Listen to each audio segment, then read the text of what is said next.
Et bien le bonjour les amis, on se retrouve dans cette nouvelle vidéo pour mon top 10 du retour d'Ursula. Ah oui, la nouvelle extension. On va regarder un petit peu les cartes que j'ai sélectionnées et on démarre tout de suite avec la carte qui est en top 10 et c'est Pegasus. Et oui, dans l'Orcana depuis le début, il n'y a eu qu'un seul personnage qui faisait voilà, pour une 1-1 qui l'aura 1 et qui avait insaisissable et c'était Pascal. Maintenant, on a un Pegasus qui a évasive, du coup insaisissable, mais vraiment en permanence. C'est une carte quand même assez difficile à gérer étant donné qu'elle a justement insaisissable et ça va un petit peu, pas casser la méta, mais on va dire que gérer les persos adverses qui étaient des simples 1-1 avant c'était facile, maintenant c'est moins facile. Voilà. C'est moins facile, pourquoi? Parce que pour aller chercher, il va falloir attendre peut-être le tour 3 avec une mini insaisissable, ou alors jouer nous-mêmes une carte insaisissable comme Pascal ou du coup le Pégase. Donc pour moi, il valait quand même le coup de rentrer dans le top 10 des meilleures cartes de cette nouvelle extension. On passe maintenant à la carte qui est dans mon top 9 et c'est la fameuse Aurore. Et oui, la fameuse Aurore qui a été illustrée par Connie, qu'on connaît très bien. Jusqu'à maintenant, on avait plusieurs Aurores, dont une qui était en Floodborn également, qui était quand même vachement intéressant de premier chapitre, avec la capacité qui disait que justement tous vos personnages gagnent Ward, du coup hors d'atteinte en français. Ça c'était pas mal quoi. Enfin après, elle-même Aurora n'avait pas hors d'atteinte, donc du coup on pouvait la cibler pardon. Mais celle-ci, elle est assez différente. Bon, elle coûte 4, mais avec un alter 2. Donc, alter 2, c'est quand même bien intéressant. Alors, malheureusement, on n'a pas d'Aurore qui coûte 1 pour l'instant. C'est un petit peu dommage étant donné que, du coup, elle a son alter 2. Ça aurait été très bien d'en avoir une, quoi. Parce que là, les seules Aurores qu'on a qui coûtent moins cher, c'est des Aurores qui coûtent 2. Et là, il y a un hic. Il y a un petit hic, c'est pour ça que c'est une carte que je mets en 9ème position, parce que elle aurait mérité dans cette extension en tout cas une Aurore qui coûte 1, et pour sa capacité, eh bien vos adversaires ne peuvent pas cibler vos objets, et donc du coup c'est ça qui est assez intéressant, et c'est ça qui va un petit peu changer le deck Popcycle. Popcycle est peut-être le Blue Steel. Ces deux decks qui utilisent quand même les plumes, les glaces à l'eau, des cartes comme ça, les hameçons de Maui, etc. Donc c'est assez intéressant du fait que vos adversaires ne peuvent pas les péter, surtout par exemple le sous-fétiche. Le sous-fétiche, lui, voilà, on espère quand même tout le temps, lorsqu'on joue le Popcycle Popcycle ou encore le Blue Steel, qu'on ne pète pas le sous-fétiche pour gagner après. Donc cette carte là protège plutôt pas mal, et surtout le truc le plus intéressant pour moi, c'est qu'en fait elle permet de donner un effet à vos objets qui ne servent théoriquement plus à rien, comme par exemple le Popcycle. Bon, on peut l'utiliser pour soigner nos personnages ou les personnages adverses, mais c'est pas non plus un truc que vous faites tout le temps quoi, on va dire que tour 1 vous mettez ce truc là, voilà, bon, vous n'allez pas tout de suite tour 2 utiliser avec la Salo, la sacrifier pour du coup soigner vos persos. Non, vous allez plutôt la garder et puis après vous allez choisir vous allez jouer un Flowersham et puis vous allez choisir la glace à l'eau juste derrière. Là pour le coup, grâce à Aurore, on pourrait aller regarder la carte du dessus de notre deck et voir si on veut la mettre au-dessus ou en dessous. Et ça, dans Magic c'est du Scry, c'est le Scry 1. C'est-à-dire le regard 1 en français, et en fait ça permet d'écrémer votre deck quoi. Ça vous permet d'aller chercher les cartes que vous voulez en permanence, et ça pour un deck qui joue beaucoup d'objets, et bien c'est pété, oui c'est pété, on va dire ça comme ça. Donc c'est une très bonne carte, mais pour moi le fait qu'il n'y a pas d'Aurore à 1, voilà, ça casse un peu le truc, c'est pour ça qu'elle est un petit peu loin dans le classement. On passe au top 8, les amis, oui. Et là, on a un Hercule qui ressemble, ma foi, à un Maui, c'est des mecs sous stéroïdes, hein.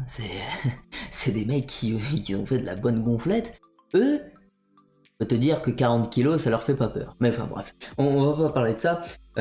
Le seul truc, c'est que elle est pas ancrable. Voilà. C'est une carte qui n'est pas ancrable. C'est pas si grave que ça, j'ai envie de dire, parce que on a des stats plus forts. Donc ça veut dire qu'il va être capable, Hercule, d'aller chercher un château de la reine, enfin le lieu, et dire l'un des lieux, mais oui l'un des lieux, mais surtout le lieu le plus joué dans la méta actuelle. Donc voilà, par rapport à Maui, il fallait 2 tours pour aller chercher le lieu, donc il a cet avantage-là. Il a un petit peu moins de volonté, certes, voilà, il a 3 et Maui a 5. Mais très souvent, je pense que le Maui, on n'est pas dans l'optique, voilà, tiens, je vais essayer de le garder sur mon board. Non, c'est un personnage qui est là pour péter la gueule à un autre personnage, et c'est tout. Voilà, c'est sa seule utilité. C'est un anti-bet à lui tout seul. Donc, dès lors que de toute façon, vous faites un avantage certain sur, voilà, vous jouez une carte, vous pétez une carte adverse, tout va bien. Voilà, vous n'êtes pas perdant, vous avez fait un échange équitable. Et pour moi, le Hercule est un peu plus fort que le Maui. Alors, attention, le Maui reste quand même au-dessus d'Hercule, parce qu'il est ancrable, parce qu'il a, bon, un de force en moins, mais il est un petit peu plus costaud, donc il reste un petit peu plus sur le board. C'est quand même pas mal de points à retenir, mais le Hercule, voilà, c'est quand même une carte où on peut se dire, bah maintenant on peut aller chercher des châteaux de la reine ou des autres personnages un peu plus mastoc. Donc voilà, je l'ai mis en 8ème position. Maintenant on va voir mon top 7, et le top 7, et oui, ça peut-être surprendre plus d'une personne, parce que tout le monde se dit peut-être que c'est une carte de nul, c'est une carte pas terrible, tu vois, non, mais non. C'est l'une des meilleures cartes aussi de l'extension. Tout simplement parce que déjà c'est un truc ancrable. Voilà. Ça vaut juste 2. C'est une 2-2. Bon. Voilà. Elle aura 1, mais on s'en fiche. On va jamais la faire partir à l'aventure cette carte. Pourquoi? Parce que au début de votre tour, si vous avez un personnage qui a le plus de force parmi tous les personnages de vos adversaires, et bien vous allez gagner 3 points de lore. Donc à lui tout seul en fait, vous allez gagner 3 points de lore par tour, dès le tour 3. Donc, à savoir que si vous jouez contre un Popcycle, admettons, tour 2, lui, il va mettre la reine, tu vois, la reine de cœur. Bon, voilà. Elle a 2 en force, mais toi, si tu mets derrière, dès le tour 1, pas une Félicia ou un truc comme ça, qui est une 3-1 par exemple, eh bien, tour 3, tu vas commencer à mettre du lore, mon gars. Et ouais, dans la plus grande difficulté, tu vois. Après, c'est sûr qu'il est facilement pétable, un simple allumer les mèches et c'est fini, ou baboum, etc. C'est sûr, mais j'ai envie de dire que on peut le tenter, on peut voir, on peut lui laisser sa chance, pardon. Je pense que ça serait une très bonne carte dans les decks aggro, dans de futurs decks aggro en tout cas. Disons que si votre adversaire ne gère pas la carte, s'il ne gère pas Flynn Rider dans un deck contrôle ou en tout cas tempo, si vous avez des cartes comme par exemple les mimes, enfin les mimes renards ou admettons Maui, etc. Potentiellement vous gagnez 3 points de lore par tour parce que c'est des personnages qui ont quand même beaucoup de force. Enfin voilà, la renarde elle est à 4 et le Maui lui il est à 6, donc, ou le Hercule notamment qu'on a vu juste avant. Certes c'est pas tout de suite quoi, ben voilà, le Hercule et le Maui ils arrivent tour 5 donc on lore pas jusqu'à maintenant. Mais si vous jouez la renarde, et bien tour 4 vous pouvez commencer à générer du lore passif, et ne l'oublions pas, les lieux, les fameux lieux qu'il aura 2, et bien c'est même un lieu qu'il aura 1, si on s'en occupe pas, et bien vous prenez du retard quoi, voilà, par rapport à votre adversaire qui lui va lorer constamment, et donc du coup c'est un petit peu ça qui m'a plu dans cette carte de Flynn Rider. C'est le côté lore passif qui ressemble un petit peu au lieu, sauf que le lieu, vous pouvez le péter, alors que lui, non. voilà, vous allez jamais partir à l'aventure avec cette carte, et le seul moyen pour votre adversaire pardon, de le gérer, ça va être d'utiliser un anti-bet tout simplement quoi. Donc c'est sûr qu'il voilà, comme je vous l'ai dit, il part sur des allumer les mèches, perdu dans l'hiver, etc. Mais voilà, c'est pas grave, c'est un truc voilà à tester. Je pense que c'est une très très bonne carte, donc je l'ai mis à cette position. Et maintenant on va voir mon top 6, oui, je suis à la 6ème carte, et là c'est Ursula. Alors je l'ai un petit peu descendu dans le classement, bon c'est pas pour moi l'une des meilleures cartes de l'extension, certes elle est hyper forte, mais elle est chère. Déjà elle vaut 7, elle est ancrage, donc c'est bien. Alter 5, donc ça diminue pardon, le coût, mais on est quand même sur une carte à 5 qui est une 4-7, c'est bien aussi. Pour l'instant les stats sont très bien, le 3 de l'or c'est très très bien, et pour ses capacités, eh bien c'est chaque fois que ce personnage est envoyé à l'aventure, tu choisis un perso et tu l'épuises. C'est là où je trouve qu'il manque une petite capacité en plus, c'est-à-dire de l'épuiser mais qu'il ne puisse pas se redresser au prochain tour. Ça aurait été très fort, parce qu'on connaît la Ursula sorcière des mers. Et bien cette carte là, quand elle part à l'aventure, et bien justement vous choisissez un personnage adverse et il ne peut pas se redresser au prochain tour. Donc du coup c'est ça que j'aurais voulu voir sur cette carte, mais malheureusement ils ne l'ont pas fait, ils ont juste dit voilà, vous l'épuisez le personnage adverse. Par contre les autres personnages ne peuvent pas être épuisés pour chanter des chansons, et ça c'est pareil, tu vois, ça aurait été vos adversaires, juste vos adversaires. Certes, elle peut chanter, mais c'est les autres personnages qui ne peuvent pas chanter. Mais c'est vos personnages qui en pâtissent aussi, et ça j'aime pas trop ça. Voilà, ça, étant donné que les chansons c'est le type de carte qui est le plus apprécié, voilà, vous empêcher de chanter des chansons, c'est un peu embêtant. Enfin voilà, j'apprécie pas trop cette carte, même si je pense qu'elle est très très forte, et j'attends de la jouer surtout et de voir ce qu'elle peut offrir à la méta. Mais je suis convaincu que c'est pas non plus the big boss de l'extension quoi. Enfin voilà, je pense pas. Et ensuite on va passer à mon top 5, et c'est Ariel. Et oui, après Ursula, et ben on tombe sur Ariel. Bah oui, c'est logique. Et là, ça va aider les Steelsong. Ça va aider les Steelsong, oui. Le deck que je n'apprécie pas beaucoup. Oui. Mais bon, c'est une très très bonne carte. C'est une Floodborn, Shift 4, Alter 4. Donc du coup, vous allez pouvoir la jouer, admettons, ouais, sur une petite Ariel à 3 qui va vous chercher une chanson. À la rigueur, oui, vous pouvez faire ça. Après, le truc intéressant, c'est que quand vous jouez une chanson, donc il me semble que même si vous la chantez, vous la jouez.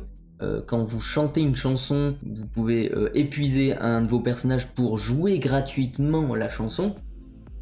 Donc du coup, elle est jouée même si elle est chantée. Et grâce à ça, à chaque fois que vous allez en jouer une de chanson, et bien vous allez pouvoir payer 2. Et vous allez infliger 3 de dommages à un personnage adverse, et ça c'est plutôt cool parce que ça permet peut-être, hein, je dis bien peut-être, de rasboard totalement le board adverse, hein, voilà. On n'a plus de perso en face, ça c'est plutôt cool, surtout si on joue perdu dans l'hiver, on inflige 2 à un petit truc et puis après boum on inflige 3 à un autre truc, ou alors on utilise les 5 pour péter un Maui admettons.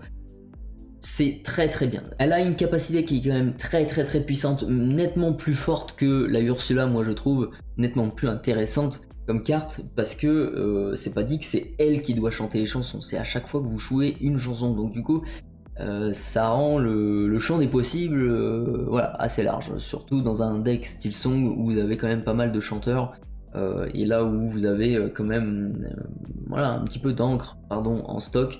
Donc du coup c'est très très bien, et ça l'aura 2 au cas où, c'est costaud, ça prend pas du tout de Zeus ou des fracassés etc. Donc c'est très bien, ça se défend bien, ça a 3 de force aussi, donc franchement c'est une très très très très bonne carte. Et on passe maintenant au top 4, et ce top 4 c'est la fameuse Mulan. La Mulan badass, hein. Elle fait mal. elle fait très mal. Pourquoi? Parce que c'est une 2-6, certes, qui va devenir une 5-6 en utilisant sa capacité d'alter, sa mécanique.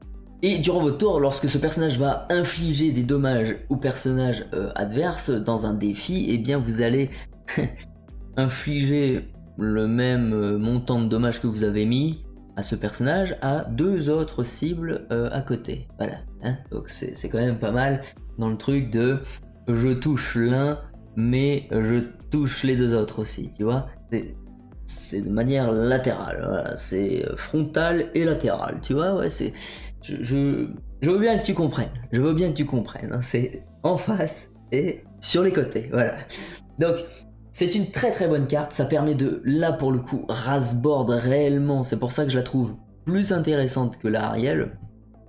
Et pour le coup, on a maintenant quand même pas mal de Mulan.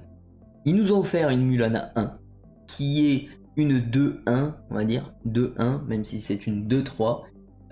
On a une Mulan quand même un petit peu costaud, pour 4, une carte ancrable d'ailleurs, qui est une 3-6. Ça c'est pas mal, ça prend pas le Zeus, vous voyez un petit peu le truc. Et donc, avec cette Mulan, vous la jouez tour 4, et bien tour 5, vous allez pas vous prendre la fameuse Zeus sur la Mulan et la voir disparaître, quoi. Vous allez pas la voir ce truc là, et à votre prochain tour, et bien vous allez pouvoir jouer cette Mulan Alter 5 et faire un petit rasboard tranquillou bilou comme on dit.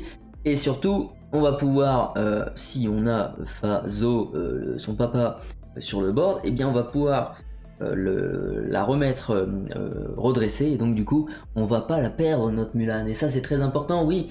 Et on va surveiller aussi la petite Mulan Floatborn ici. On a noté que la Mulan qui nous ont sorti dans cette extension, eh bien, elle nous permet de jouer Mulan tour 2. Hein. Attention. Attention, attention, on peut jouer des chansons gratos, les mecs. Donc, très bonne carte. On va passer au top 3. Et pour moi, cette carte fait partie de mon top 3 de l'extension. Et c'est lorsque vos adversaires jouent une chanson, vous piochez une carte, tout simplement. Voilà. Et quand on voit la majorité des decks de la méta, lorsqu'on les voit et qu'en en fait il y a forcément une chanson dans tous les decks, prenez le Steel Song, c'est un vrai plaisir de jouer cette carte.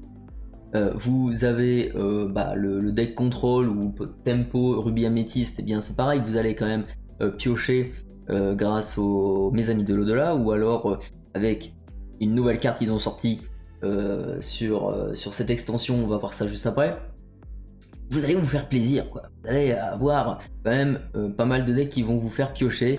C'est une carte au pire que vous ancrez par rapport au match-up que vous rencontrez. Et puis voilà, c'est une très très bonne carte pour moi. C'est pour ça que je la mets en top 3, parce que ça peut changer littéralement l'issue d'une game de piocher par rapport à votre adversaire. C'est ça qui va vous offrir une différence pardon, dans votre partie. On va passer au top 2.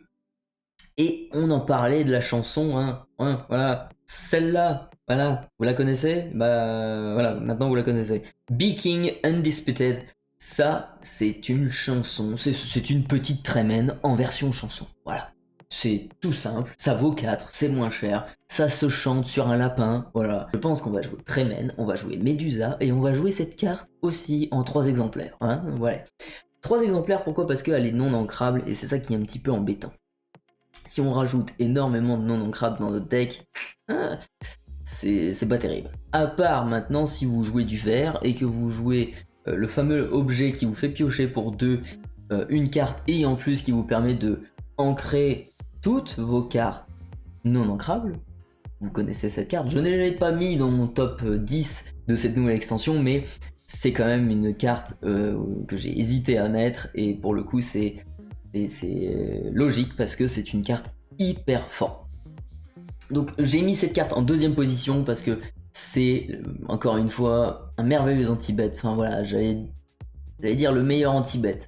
Pas forcément, ils se valent tous, on va dire. Même si j'ai un coup de cœur pour le Prince Eric qui lui l'or à 2 et du coup qui permet de gérer quand même peut-être potentiellement 2 personnages en une seule fois. Voilà, il y en a quand même pas mal. Il y a pas mal de cartes qui gèrent les personnages, mais qui malgré tout sont toujours voilà, non ancrable quoi. Ça c'est un peu embêtant. Mais bon, c'est la puissance voilà, de la tyrannie, de la destruction. Voilà, c'est le prix à payer, c'est non ancrable. Voilà. Et on va passer sur la dernière carte et mon top 1 pour cette extension. Qu'est-ce que c'est? Eh ben c'est Porcinet. Ben non, absolument pas. Non, c'est Diablo. Bah oui, bah Diablo, voilà. Hein, bon, voilà, faut arrêter de plaisanter là maintenant. Diablo, non ancrable, pas grave. Mais vous pouvez jouer cette carte gratuitement. Gratuitement, entre guillemets, en termes d'encre, voilà. Vous allez rien payer. Parce que vous avez un alter cette fois-ci qui dit discard an action card. Donc simplement défaussez-vous d'une carte action. Donc une carte action, on rappelle, c'est aussi potentiellement une chanson. Elle a insaisissable et durant le tour de chacun de vos adversaires, si ce personnage-là est épuisé, et bien à chaque fois que vos adversaires vont piocher une carte, vous allez en piocher une en retour. Donc imaginons des decks voilà, qui piochent pas mal avec des rêves bleus ou des trucs comme ça. Eh bien, vous allez en piocher des cartes. Alors ça peut être dangereux, ça peut être voilà, un petit peu à double tranchant pour vous, parce que les decks meules ils vont se faire un plaisir de vous mettre plein de ce rêve bleu dans la tronche. Mais si vous piochez plus, vous avez plus de possibilités, vous n'avez pas de limite de cartes dans votre main. Donc c'est très très bien. Alors Cana ça se passe comme ça, Magic c'est pas du tout le cas mais très bien. C'est une 2-2, c'est un peu fragilos, on va pas se le cacher, ça l'aurait à 1, c'est dommage, ça l'aurait à 2, je veux dire ça aurait été très très bien. Mais malgré tout, j'ai joué contre cette carte là, plusieurs fois sur Pixel pour l'instant, j'ai jamais gagné. Parce que c'est une carte qui offrait tellement de possibilités à mon adversaire de revenir dans la game, on va dire, plus rapidement. Et puis s'il joue un petit peu aggro à côté, c'est fini. Voilà, si vous avez un deck aggro qui a la possibilité de piocher, bah, c'est pas terrible, hein. Voilà, c'est pas terrible. Pour vous en tout cas. Donc cette carte est très très forte, c'est la première fois qu'on a des alters discard, du coup vous pouvez jouer cette carte là tour 1, c'est ça qui est très fort, c'est que vous avez potentiellement vous avez le Diablo, le petit Diablo qui coûte 1, vous jouez cette carte, vous défaussez d'une carte action et vous mettez le Diablo tout de suite, celui-ci sur le Diablo, le petit Diablo que vous avez mis juste avant. Vous avez voilà, un petit peu écrémé votre main, on va dire. Vous avez retiré au moins quand même 4 cartes tour 1 de votre main dès le départ. Donc vous avez plus que 3 cartes en main. Mais vous commencez avec une 2-2 qui est insaisissable. Voilà, c'est pas dégueulasse comme on dit. Maintenant, il faut se méfier. Le point négatif, c'est que c'est quand même une 2-2 et ça se prend facilement des allumer les mèches et des baboum ou des trucs comme ça. Donc voilà, au pire des cas, vous avez retiré 4 cartes de votre main, vous n'avez pas pioché et vous avez tout perdu. Pas terrible. Mais à surveiller, voilà. Et moi, c'est un coup de cœur aussi sur l'illustration et tout ça, donc c'est pour ça que je l'ai mis en première position. C'est vraiment une très très bonne carte et je pense que votre adversaire, il a aussi d'autres choses à gérer que votre Diablo, enfin, si votre deck est bien construit. Donc dans tous les cas, je pense que ça va vous apporter quand même une certaine plus-value. Cette carte et non des moindres, donc voilà, c'est tout pour aujourd'hui. Voilà mon top 10 de l'extension le retour d'Ursula. J'espère que cette vidéo vous a plu. N'hésitez pas à me dire en commentaire quelles sont les cartes qui pour vous sont dans votre top 3 ou dans votre top 10 hein, si vous avez envie, ou top 20 si vous voulez me mettre un commentaire avec votre top 150 de l'extension, allez-y, allez-y. Si vous avez aimé cette vidéo, je vous encourage à mettre un petit pouce vers le haut, ça me soutient énormément. On est presque aux 1000 abonnés, donc je vous en remercie. On est à peu près à 900 et quelques là, abonnés. Donc je vous invite à vous abonner si vous ne l'avez pas encore fait. Hein. C'est très important, il faut s'abonner les mecs, et oui. Sur ce, prenez soin de vous et à tantôt.